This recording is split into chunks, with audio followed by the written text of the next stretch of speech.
You only go to God and say, Father, you must bless me, you must raise me, you must increase me. What did you bring to the table? If you want to have an advantage in this life, it's not by your strength. You need to know how to bring the spirit realm to be at the back of you. No man succeeds in this life except by spirits. An angel, one angel attached to your life is 100 times stronger than you are. So you don't go through life by your strength and by your power. You look for spirits to be at the back of you, to push you forward and to give you an advantage. That is how the people of the world, they enter into evil covenants with demons and devils. Because no man succeeds in this earth except by the help of spirits. Anybody you see in this world and they are having an advantage, it's not by physical strength. They have contacted spirits. There are covenants they are operating on. And for you to succeed in righteousness, in the way of God, there are covenants of righteousness you have to enter into. That was how I entered my own covenant, what I call an expensive decision, when I was 23 years of age. By that time, I was already a pastor.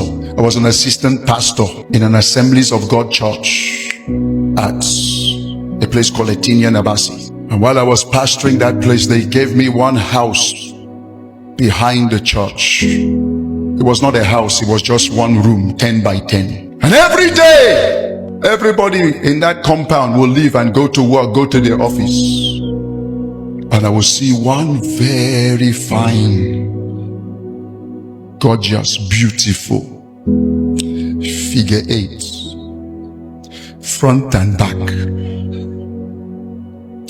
This girl living in that compound will be passing my window and my door.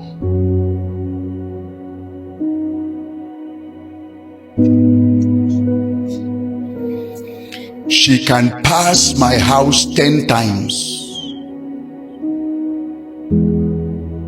And you're alone in that house.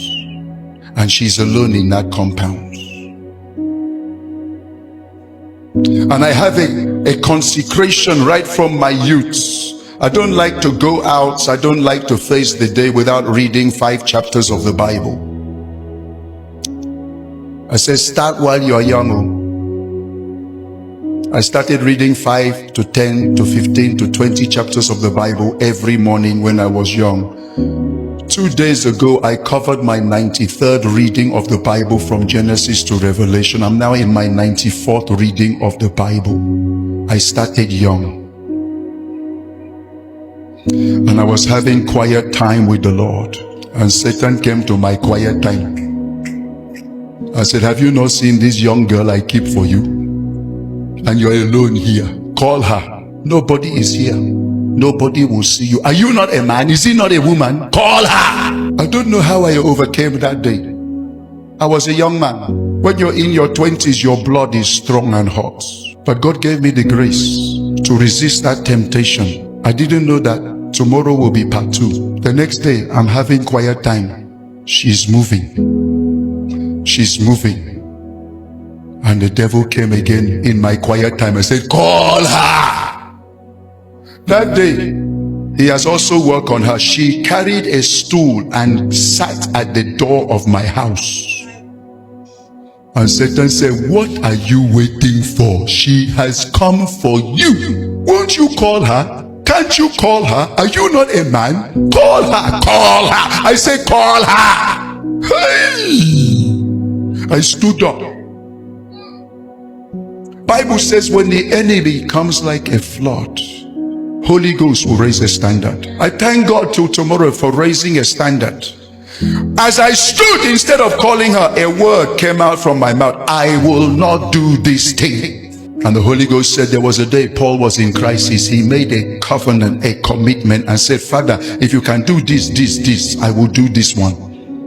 And because Paul has done his own, he knew that God would do his own. Right there, at the age of 23, I went on my knees. I made a covenant of purity and holiness and righteousness that I call an expensive decision. I told God, Father, until I leave this earth, I will never have sexual relationships with any woman except my God-given, God-sent wife. And by your grace, I will remain faithful to that woman all the days of my life until we are old together. And because it's a binding covenant, any day I mess up, let these 6 things follow me. Number 1, in the land of Calabar, you called me to be a voice of deliverance too. Let me walk on the streets of Calabar as a madman, naked, eating from gutter.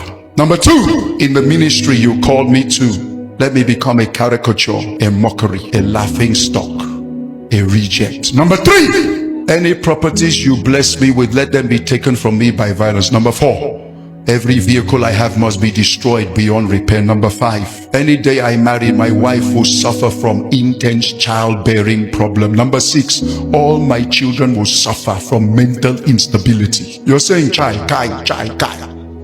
Because you don't have anything with God. Your own Christianity is free of charge. You have never entered covenant to draw spirits. You only go to God and say, Father, you must bless me, you must raise me, you must increase me. What did you bring to the table for God to bless you and increase you? And Father, as you help me by your grace and by your spirit to keep to this covenant, let these 6 things also follow me. Number 1,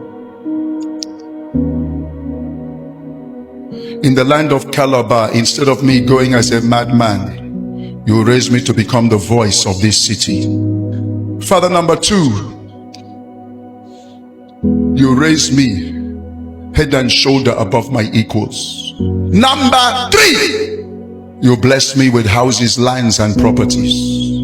Father, number 4, you blessed me with cars. I will not be buying cars. I've never bought a car. Number 5, you bless my wife. She will deliver like the Hebrews children.